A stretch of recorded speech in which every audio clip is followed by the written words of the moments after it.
Urban gardening Thailand. Join me in my tropical Asian garden.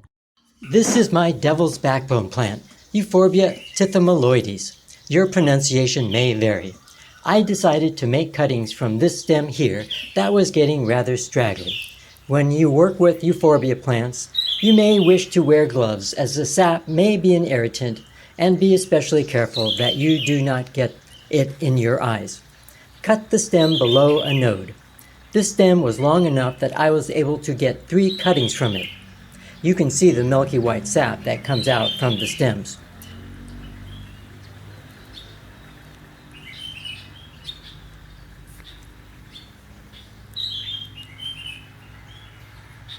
Pinch off the bottom leaves as necessary and place them in water.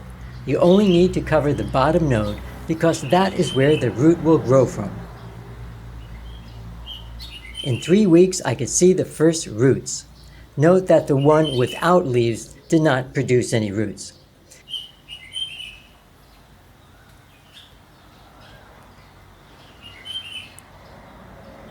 Here they are after 3 more weeks.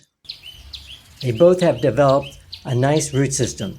Because it takes up to 6 weeks for the roots to fully grow, you must be diligent about changing the water to prevent mold or fungus. I probably wasn't diligent enough, and you can see some of the roots are slightly discolored.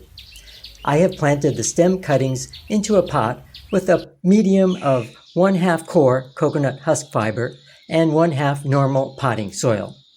Here's the cuttings after 1 month. They are looking healthy, and they are next to the parent plant.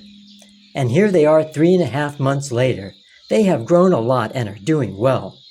There are other methods to grow euphorbia cuttings, but this one worked well for me, and you can see the results. Happy gardening!